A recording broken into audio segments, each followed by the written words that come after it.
전하시겠습니다.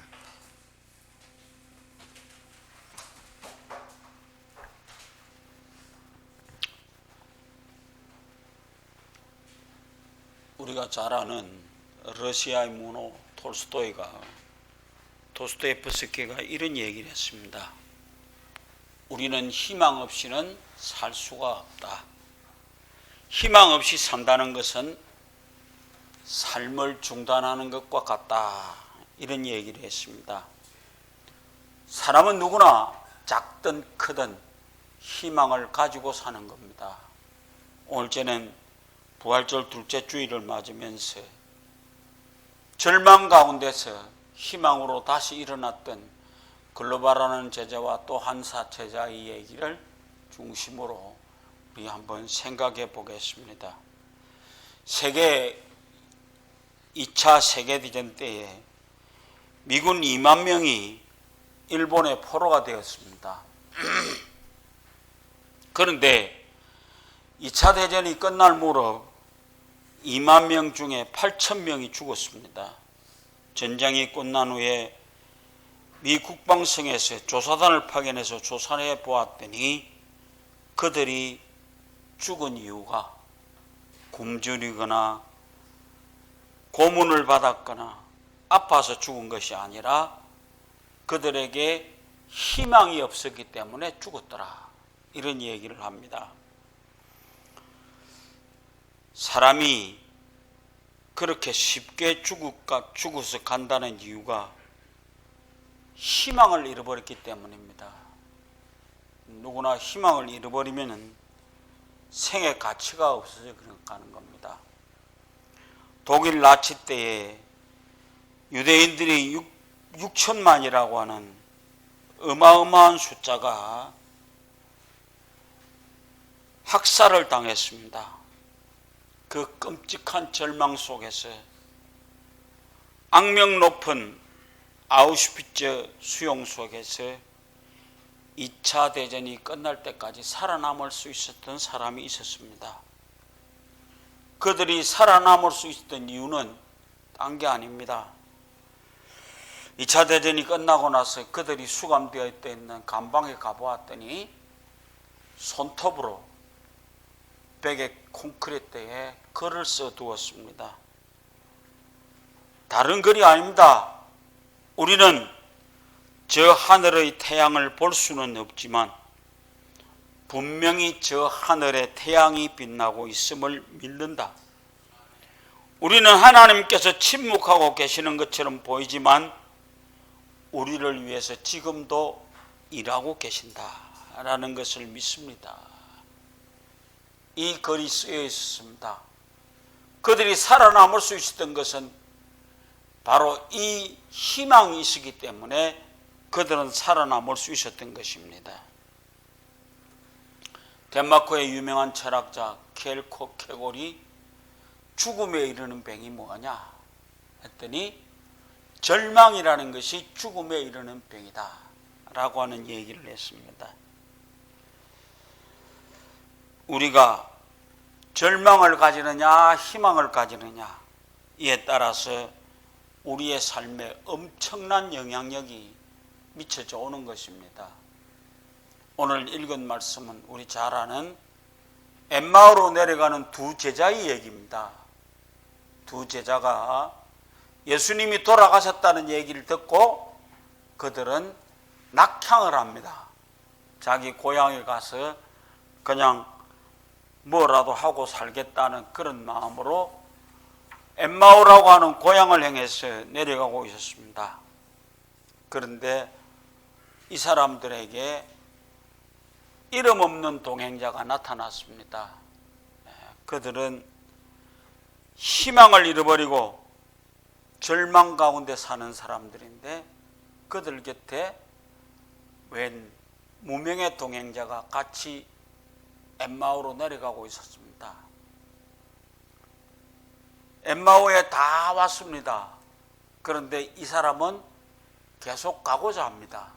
그러니까 이 제자들이 선생님, 날씨도 다 저물고 그랬으니 우리하고 같이 자고 가시면 어떻겠습니까? 라고 하는 청을 합니다. 그때 이 무명의 동행자가 그들과 함께 있기로 마음을 먹었습니다. 그리고 때가 되었으니까 이제 떡을 가지고 축사하시고 떼어주셨습니다. 그걸 하나 받아먹은 이 글로바라고 하는 제자와 다른 제자는 눈이 떠졌습니다. 여태까지 같이 왔던 그 사람이 누군지도 알지 못했는데 보니까 같이 왔던 그 사람이 예수님이었습니다. 오늘 우리 희망을 잃고 절망 가운데 빠져 있는 사람들, 우리 곁에도 엄청 많습니다. 그래서 누가복음 24장 13절 이하에 보면 25리 되는 엠마오로 행해서 가는 제자들, 그중 한 사람은 글로바라고 하고 한 사람은 이름이 밝혀지지 않았습니다. 예수님께서 십자가에 달리신 그 사건 이후에 그들에게는 절망이 찾아왔습니다. 그동안 믿고 따라갔던 선생님이 죽었습니다. 그런데 분명한 것 하나는 그 24장 앞에 부분에 가면은 여자들이 예수님의 무덤에 가서 예수님이 살아나셨다라고 하는 얘기를 전해 주었습니다. 그런데 희망을 잃고 절망에 빠진 사람은 그 소리가 들리지 않았습니다. 그래서 무턱대고 그들은 엠마오로 내려가기 시작했습니다. 오늘 우리는 이 슬픈 빛을 띠고 내려가고 있는 이 제자들을 한번 생각해 보시기 바랍니다. 우리는 지금 부활절 두 번째 주일입니다. 우리는 부활에 대한 확신이 있는가? 우리는 부활을 믿는가? 한번 생각해 보시기를 바랍니다. 이 두 사람이 슬픈 빛을 띠고 머물러 서더라, 그런 얘기를 합니다.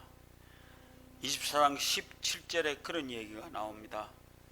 오늘 엠마오로 내려가는 이 두 사람의 마음속에 무거운 슬픔이 가득 차 있었습니다. 그 이유가 무엇일까요? 짐작컨대 아마도 주님께서 돌아가신 것에 대해서 슬픔이었던 것입니다. 예수님이 죽었다라고 하는 얘기는 그들에게 슬픔이었습니다. 인자하시고 언제나 그들에게 같이 해주었던 그 선생님이 돌아가셨다라고 하는 것은 슬픔으로 다가올 수밖에 없었습니다. 그러면서 그들이 생각했던 것은 우리의 앞길은 어떻게 될 것인가? 만약에 로마 병정들이 우리를 쳐들어와서 우리를 잡아가면 어떡할 것인가? 라고 하는 그런 생각에서 그들은 누가복음 24장 16절에 저희 눈이 가리워져서 그인 줄 알아보지 못하더라. 옆에 와서 서 있는 그 무명의 동행자가 누군지를 알아보지 못했다. 예수 믿는다고 오늘날까지 살아가는 여러분들, 이번 부활절에 여러분 곁에 와서 여러분과 동행하시던 그분이 과연 예수님인가? 라고 하는 것을 분명히 돌아볼 수 있는 믿음의 모습들로 살아가시기를 바랍니다. 희망을 잃어버린 사람은 그 마음의 눈이 닫히게 되어 있습니다. 폐쇄적이고 소극적이고 모든 것을 어둡게만 봅니다. 그래서 우리는 다시 한번 우리가 희망을 잃어버려서는 안 된다라고 하는 사실 잊어버리지 마십시오. 코로나19가 우리에게 와서 사회적 거리두기를 얘기를 합니다. 5월 5일까지 사회적 거리두기를 하겠다고 그럽니다. 여러분, 사회적 거리는 둘지라도 마음의 거리는 두지 마시기 바랍니다. 우리의 마음의 거리는 가까이 올 수 있는 사람들이 되어져서 예수 그리스도를 향해서 갈 수 있는 사람이 되어지기를 원합니다.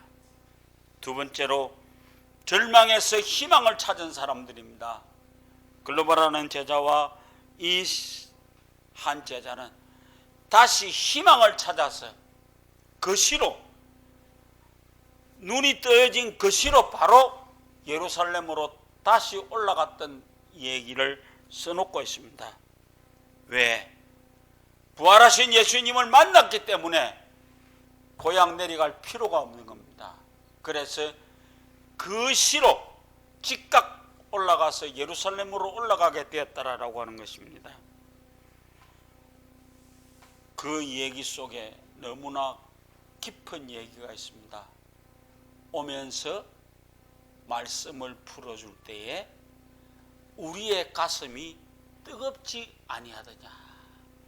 오늘 앉아서 말씀을 듣는 여러분들, 이 말씀 속에서 여러분 속에 확신이 차는 그런 시간이 되어지기를 원합니다. 아무것도 아닙니다. 쉽게 생각할 수 있습니다. 바로 그 예수님이 친히 선지자의 글로부터 자기의 일을 풀어주었는데 그들은 몰랐습니다. 떡 하나 받아 먹고 눈이 떠여지면서 그들은 알았습니다. 왜? 오면서 우리에게 말씀을 풀어줄 때 우리의 가슴이 뜨거웠더라라고 하는 얘기입니다. 여러분, 신앙생활 하시면서 가져야 될 것이 무언가? 여러분들 마음속에 그리스도로 인해서 뜨거움이 있기를 원합니다. 눈이 밝아지기를 원합니다. 절망 속에 살아가는 우리들, 그 속에서 우리는 분명한 것 하나는 눈이 열리시기를 원합니다. 눈이 열려져야 뭔가를 볼 거 아닙니까? 그 다음에 마음이 열려야만 합니다. 언제나 닫아놓고 사는 마음, 거긴 우리 주님이 들어갈 자리가 없습니다. 그래서 오늘 우리는 여러분들이 눈이 밝아지고 마음이 밝아지고 그래서 행동으로 옮겨놓을 수 있는 그런 삶을 살아갈 수 있는 사람들이 되기를 원합니다. 뜨거워져서 그 밤으로 그곳에서 머물 수가 없었습니다. 그래서 그들은 자리를 털고 일어났습니다.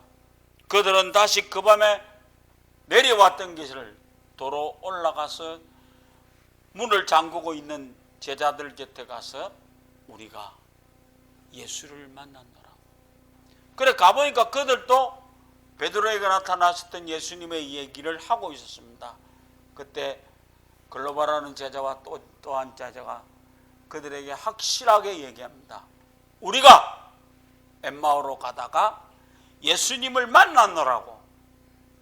이름 없는 동행자가 내 곁에 와서 섰었는데 그 동행자가 바로 예수님이었다라고 하는 얘기를 자신 있게 전해 주었습니다.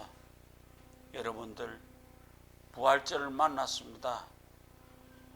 여러분 안에 희망을 잃어버린 것은 없습니까? 지는 석양을 바라보며 인생의 내리막길을 걸어가던 우리들의 삶이 이번 부활절을 통해서 확실하게 우리의 삶이 다시 바뀌어가는 아름다운 삶에 살아가는 여러분 되시기를 주의 이름으로 부탁을 드립니다.